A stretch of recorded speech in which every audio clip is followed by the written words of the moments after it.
Malimit sa lutong kare-kare ang ginagamit ay karne, yung mga buto-buto. Pero nasubukan mo na din ba itong gawin sa isda? Kung hindi pa, tara, samahan niyo po ako at lulutuin natin. Mayroon akong nadaanan kaninang umaga sa palengke, hindi pangkaraniwan na nakikita sa atin. Ito yung isda na kung tawagin daw ay red-bellied paku. Nabili ko 220 sa 1.5 kilo. Kung familiar ka dito, pa-comment naman po below kung meron sa inyong lugar at kung ano naman ang tawag nyo dito. Kung napanood mo nga po yung upload ko 5 days ago, nakapag-lechon na din po ako nito. At dahil nagustuhan ko nung una ko siyang matikman, dahil bilugan ang katawan, makapal ang laman at malasa. Yung parang kayo din nung una, pero hindi naalagaan, nawalan ng lasa. Kaya hanggang ngayon, memories na lang. Ang masakit pa nito, masaya na siya sa iba, ikaw, patuloy pa rin umaasa. Saka ko lang po ito pinirito pagkatapos kong malinisan hanggang sa mag-golden brown.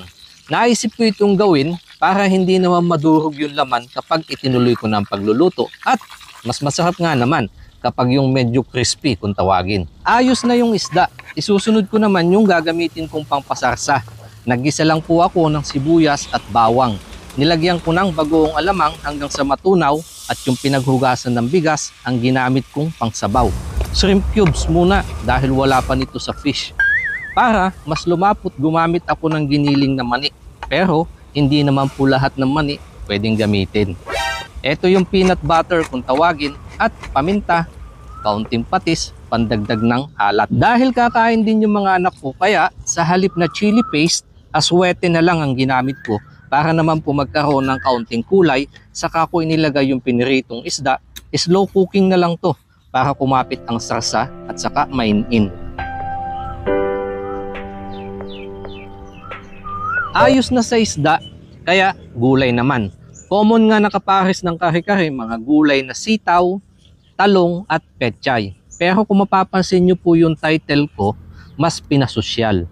Dahil gagamit po ako ng broccoli, repolyo at cauliflower. Nagpainit lang po ako ng tubig, sinamahan ko ng shrimp cubes para magkaroon ng lasa. Saka ko isinalang yung mga gulay-gulay. Pinakuluan hanggang sa ma-half cook. Pero ito naman po ay version ko lamang. Pwede pa rin naman gamitin ng kung anong gulay ang nakasanayan. Pag ganyan po ang ulam, masarap na sausawan dyan. Ito, bagoong alamang.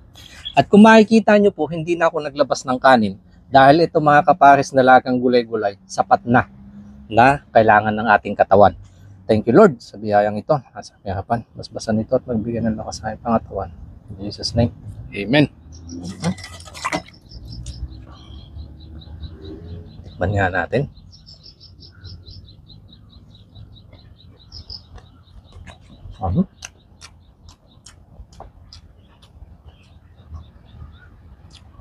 Nagmukha na siyang fish curry.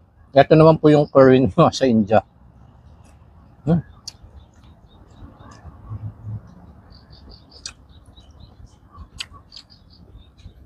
Nangingibabaw po yung lasa ng peanut butter. Saka hindi siya gano'ng malat. Kaya sakto lang po dito sa bagoong.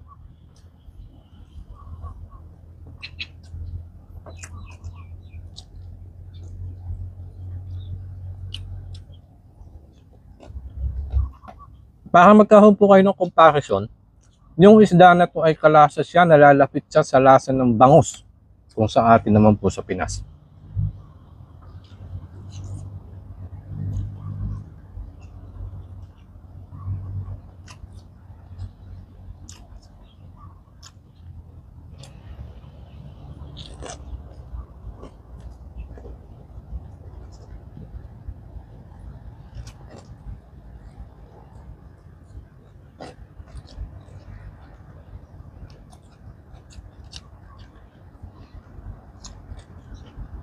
At yung mga gulay,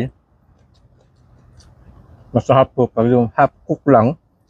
At saka pagkatapos yung gulayin, lagain, isalpak nyo po agad sa malamig na tubig. Para kung makikita nyo po, labas na labas pa rin yung kanyang kulay. Kare-karing isda na kaunting pinasosyal at pinahealthy. Nagdaan nga po ang pandemic na nagbigay sa atin ng madaming leksyon. Isa nga dito ang pag-aalaga sa ating katawan at madami ang naging health conscious. Kaya nagbabahagi po ako ng mga gantong pagkain. At kung nagustuhan mo, baka naman po pwede maglambing ang inyong kanayon, pa-like, comment, and share na din. Thank you so much po and God bless po sa ating lahat.